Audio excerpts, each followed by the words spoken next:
You know that feeling when you're staring down at this massive, incredibly heavy textbook, and it is just this intimidating, impenetrable wall of rules? Oh, yeah. Like it's mocking you. Exactly. Yeah. You're looking at terms like, present perfect or past continuous passive voice. And suddenly, what is supposed to be this deeply human act of communication, it feels less like connecting with another person and, well, much more like trying to perform algebra in your head. It is exhausting. I mean, we get trapped in this mindset where we treat a living, breathing language like it's some sterile mathematical equation. Right. And we act as if this equation has to be solved with absolute perfect precision before we are ever granted permission to, open our mouths. And so you just stand there, frozen, right? Furiously calculating a sentence in your mind while the other person's just looking at you, waiting for a simple hello. Waiting for you to just be a human being. Yeah. Yeah. So today, whether you are prepping for a major international meeting, trying to catch up on a new field, or you're just insanely curious about the mechanics of the human brain, welcome to another deep dive. Glad to be here. We are unpacking a really fascinating set of insights today from a source called We, and it completely flips the script on natural language acquisition. Specifically, we're looking at how to learn a language without leading with grammar. Which is a massive paradigm shift. I mean, it Awesome. completely challenges the fundamental order of operations that almost all of us experienced in traditional schooling. It really does. So, our mission today is to give you a practical shortcut to becoming well informed on how your brain actually acquires language. We want to save you from that exhausting trap of treating language like a math problem. Because it just doesn't work. It doesn't. So, what does this all mean? Let's get into the core philosophy here, because trying to study grammar first and then use the language later is, well, the source argues it's completely backward. Exactly. Mhm. When we reverse that natural order, we create this artificial barrier to entry. Like, think about how cognitive science categorizes memory. We have declarative memory, which is your ability to memorize facts, dates, and, yes, grammar rules. Okay, the book stuff. Right, the book stuff. But then we have procedural memory, which is muscle memory, like playing a piano or throwing a baseball. Oh, I see. The fundamental flaw in traditional language learning is that it treats language as declarative when it is entirely procedural. We treat it like a dead language to be dissected in a lab. I've always thought about it like riding a bicycle. Imagine you want to learn how to ride a bike, right? But instead of actually getting on the seat, you sit down in a library and read a 400-page textbook. Just reading about pedals. Yeah. You read about the physics of balance, the mechanics of the pedals, rotational velocity, optimal body posture. You read this entire massive book before you ever touch a physical bicycle. Which is intellectually interesting, maybe, but functionally useless for the task at hand. Exactly. If you read that book and then immediately jumped on a bike, you would crash into a tree in 3 seconds. Oh, guaranteed. You learn to ride by getting on the bike, wobbling, falling over, adjusting your weight, and trying again. The brain has to feel the balance. Studying language purely as rules in a book is exactly like reading about how to balance on a bike. And that brings us to the core principle here. The goal isn't to study the language. The goal is to become familiar with it. Right. When students behave like researchers studying a dead language, they open the grammar books, meticulously underline the rules, memorize endless lists of tenses, and eventually, they can perfectly solve incredibly advanced grammar exercises on paper. But wait, if they have all those rules perfectly memorized, shouldn't they be the best speakers in the room?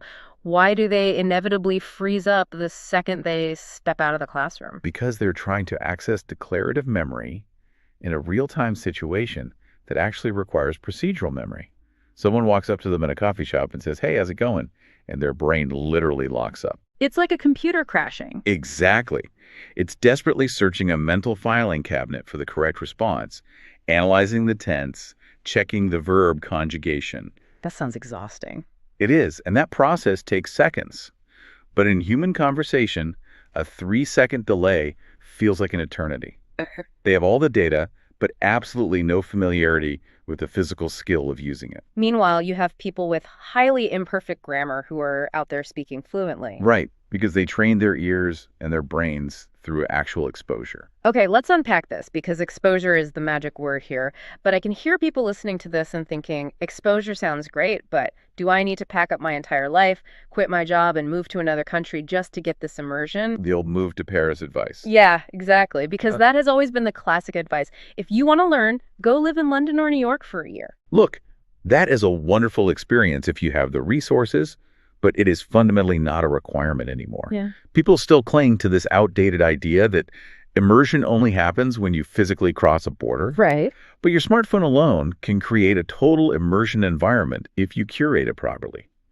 You can listen to a simple podcast while you brush your teeth. But I have to push back here. If I'm an adult trying to learn business English, or I'm a professional preparing for an international conference, am I really supposed to be watching simple YouTube videos? Yes, But actually. it feels like a massive waste of time. Am I really going to learn how to negotiate a contract by watching a channel about cooking or football? You are. And what's fascinating here is a concept called comprehensible input. It was pioneered by linguist Stephen Krashen. Okay. The idea is that we only acquire language when we understand messages. Not when we understand every single word, but when we understand the core message. Like how kids learn. Exactly like kids. They focus on stories, games, emotions, not rules. If you dive straight into complex business negotiations, your brain hits a wall of incomprehensible noise. It learns nothing. Makes sense. But if you watch a cooking video and the chef holds up an onion, chops it, and says, "Now we dice the onion," you don't need a dictionary to know what dice means. The visual context provides the meaning. Your brain maps the sound to the action directly. So it's about giving the brain enough context clues to connect the dots naturally. But what happens when we hit a word we don't know? Because my immediate instinct, and I think the instinct of most perfectionist adults, is to hit pause, pull out the dictionary app, and figure out exactly what that one word means before moving on. That is precisely what you should avoid. When you stop a movie every 20 seconds to ask, wait, why did the actor use the word been in that sentence? Or you look up a word like kinda, you are destroying the natural flow. Oh, Yes. More importantly, you are shifting your brain's operating state. You're pulling yourself out of a state of flow where the brain is subconsciously mapping patterns and forcing yourself back into that analytical declarative state. and that's bad because Because it takes an immense amount of cognitive energy to switch between those two states. If you do that constantly, you'll become mentally exhausted in 10 minutes. But if I hear someone say, "Hey, I'm kind of busy right now, can I call you later?" And I don't know what kind of means, shouldn't I look it up? If I don't look it up, how will I ever learn it? Am I just supposed to stay in the dark? You won't stay in the dark for long. If you just let the scene play out, you'll notice the person is rushing out the door, looking stressed, holding up their hands apologetically. Oh, so the context does the heavy lifting. Exactly. Your brain understands the situation. This person doesn't have time. Understanding the situation matters far more than understanding every single syllable. That's a huge relief, honestly. It should be. Eventually, you'll hear kinda in 5 different contexts, and your brain's internal algorithm will automatically calculate its meaning without you ever opening a dictionary. Which brings us to a really crucial mechanism. If we are deliberately ignoring the dictionary and we aren't studying the grammar rules on a chalkboard, how does our brain actually decode this wall of sound? It seems like magic. It's not magic, it's statistical learning. Yeah. When you first listen to a new language, your brain literally just hears noise. It cannot distinguish where one word ends and another begins. Just a blur of sound. Right. But the human brain is a wildly powerful prediction machine. As you keep listening, it starts tracking the probability of certain sounds occurring together. The progression goes from noise to sounds to words to patterns and finally to meaning. Give me an example of that. Let's take common spoken phrases. You hear, "I want to go." Then later you hear, "I want to eat." Then, "I want to sleep."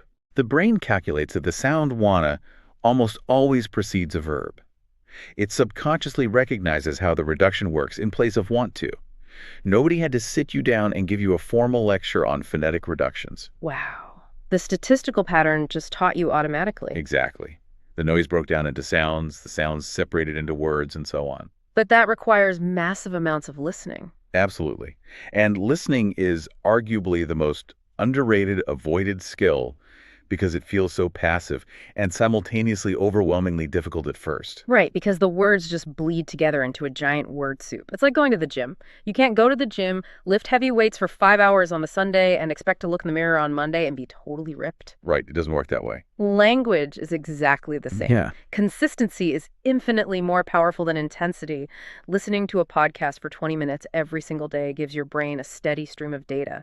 Studying grammar for 5 hours once a week just does not do that. That's a great analogy. And a huge part of that consistency is repetition. As adults, we hate repetition. We think it's boring because we already know how the story ends. But repetition is training. Yeah. Think about children. They will happily watch the exact same cartoon episode 50 times in a row. Oh, don't I know it. As a parent, you start reciting the dialogue in your sleep. It drives you crazy. It drives adults crazy, sure, but that repetition is doing critical neurological work for the child. The first time you watch a simple video, maybe your brain is working at maximum capacity just to understand 20% of the plot. Okay. The second time, you catch 40%. By the third or fourth time, because your brain already knows what is happening, it offloads that cognitive burden. Oh, so you stop worrying about the plot. Yes. Yeah. You naturally start noticing the nuances, the pronunciation, the prepositions, the sentence structures. You absorb the structure because the meaning is already secured. Okay. So constant listening builds this incredible subconscious intuition of the language. But intuition only gets you so far. What if I need to write a formal business email, or I'm taking a proficiency test? How do we structure that intuition? Because we aren't saying grammar is completely evil, are we? Not at all. Think about how we navigate a new city. Grammar is essentially Google Maps. I love that. Google Maps. Right. Is Google Maps helpful? Absolutely. It gives you an aerial view of the streets and helps you organize your trip. But staring at Google Maps on your phone while sitting on your couch does not teach you how to physically drive a car. Actual driving teaches you how to drive. Exactly. Grammar is there to help organize and refine the language you have already experienced through all that listening and reading. It's the map, not the territory. That makes total sense. So we've absorbed the patterns, we've got the map in our pocket for later, but now we inevitably hit the biggest psychological barrier of all, speaking. The scary part. It is so easy to sit on the couch and passively listen, but the moment you have to open your mouth and produce the language, sheer panic sets in. People constantly say, I understand it perfectly, but I just can't speak it. And the truth is, the primary bottleneck there is almost always fear, not a lack of linguistic ability. It's the perfectionist mindset. We tell ourselves we just need to study a little bit more. We wait and wait until our language skills are quote unquote perfect before we dare to speak. Which is a trap. It really is, because that day never comes. You learn to speak by speaking badly first. Even native-speaking children make mistakes for years. But hold on, let me play devil's advocate. If I just go out there and speak badly, using broken grammar, aren't I going to fossilize my mistakes? Won't I permanently ruin my English? That is a common fear, but it really misunderstands how self-correction works. If we connect this to the bigger picture, we have to redefine what fluency actually is. Okay, how so? Fluency is not using the most difficult, complex vocabulary you can find with zero grammatical errors. Fluency is simply expressing your ideas smoothly without constant mental panic. Simple English like, I need help or I'm tired, is incredibly powerful. Right. For example, if you say, yesterday I go market, is it grammatically correct? No. It should be went. But did communication happen? Yes. The person listening knows exactly what you read yesterday. Exactly. You successfully transferred an abstract idea from your brain to someone else's. Yeah. That is a victory.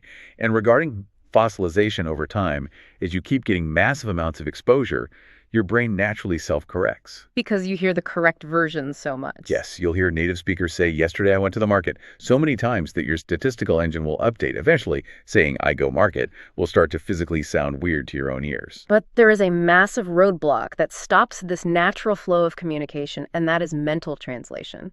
It is the silent killer of fluency. Oh, absolutely. It creates a massive computational bottleneck. Think of it like trying to run two complex operating systems on your computer at the exact same time. It's going to crash. It will. If every single sentence you hear has to travel through your native language, get processed, and then get translated into the target language before you speak, you are demanding far too much processing power. You will always feel slow, hesitant, and stressed. Right. It takes way too long. So what is the alternative? How do we bypass that bottleneck? You have to try connecting the new language directly to images, actions, and emotions, bypassing the native language entirely. So when I hear the word apple, I shouldn't think of the word for apple in my native language. I should literally just visualize the physical, red, crunchy fruit in my mind. Yes. And when I hear run, I picture the physical movement, the feeling of my feet hitting the pavement. Precisely. And this leads to what people colloquially call thinking in the language. People often view thinking in English as this mystical, advanced magic trick that only happens when you achieve total mastery. but it actually starts incredibly small. Really? Like how? It starts right at the beginner level with internal monologues. Oh, just narrating your life to yourself in your head. Exactly. You're making a cup of tea in the morning and you just think to yourself, I am pouring the water. The tea smells good. Where are my keys? I love that. You are linking the sensory data directly to the target language words. Those tiny mental habits bypass your native language entirely and create massive neural pathways over time. And that completely changes how you handle vocabulary, too. It means the end of those terrible isolated vocabulary lists. Burn the lists. Right. Memorizing a flashcard that says delicious equals tasty creates an incredibly weak memory. The brain hates isolated data points. It has nothing to attach the data to. But if you learn a word in context, let's say you are eating an amazing meal with friends, laughing, and someone says, this pizza is delicious. The brain remembers the entire experience. The smell of the cheese, the joy of the moment. Yes, the context of the sentence. The word delicious becomes anchored to a real-world experience. Sentences are always easier to remember than isolated definitions. Which brings us back to why reading and listening to simple content is so incredibly vital. Graded readers, children's books, beginner YouTube channels. You get all that rich context without the overwhelming complexity. Yeah, but it's hard for people. It is. You really have to leave your ego at the door to do this. I know so many adult professionals who feel embarrassed. They think, I'm a senior manager, I have a master's degree, I am not going to sit here and read a story about a talking bear. But the ego is the enemy of acquisition. Who cares what the material is, as long as it provides comprehensible input? What is actually impressive in the real world is being able to communicate confidently and effectively, not pretending you understand a dense academic paper when you're actually completely lost. Here's where it gets really interesting. When you finally drop this obsession with grammar rules, when you drop the ego that keeps you away from simple content and you stop constantly trying to translate every word, it has a profound physiological effect on you. Your brain actually relaxes. And a relaxed brain is the only brain that can truly learn. Explain the mechanism there. Why does relaxation matter so much in language learning? Well, in cognitive linguistics, there's a concept known as the affective filter. It relates to your emotional state. When you are stressed because you're terrified of making a grammar mistake or you feel embarrassed about sounding foolish, your amygdala perceives that as a social threat. Wow, a literal threat response. Exactly. It triggers a stress response, flooding your system with cortisol. And cortisol is the enemy of memory, right? It is. Cortisol literally blocks the hippocampus from encoding new memories. So, feeling stressed or guilty about your bad grammar physically prevents your brain from learning good grammar. That is wild. If your study routine feels like a punishment, staring at textbooks, sweating over worksheets, your affective filter goes up and no language gets in. You are going to quit. But if it becomes part of your lifestyle, watching a sitcom, listening to podcasts about your favorite hobbies, laughing at cooking videos, it stops feeling like studying. The affective filter lowers, the cortisol drops. It simply becomes exposure. And that exposure changes the architecture of your brain slowly, almost invisibly. Yeah. When you create that optimal neurochemical environment, you'll start having these incredible milestone moments where you suddenly realize, wait, I just understood that entire 5-minute story without translating a single word in my head. Or, wow, I just answered that question spontaneously without mapping out the sentence structure first. Those aha moments are the absolute best. They really are. They are the undeniable proof that natural language acquisition is working. Not because you memorized 50 rules in a single night, but because you lived with the language. You experienced it. Exactly. Now, to be fair to the textbook writers out there, we should clarify the ultimate place of grammar. Because we aren't saying you should burn all your grammar books. Right.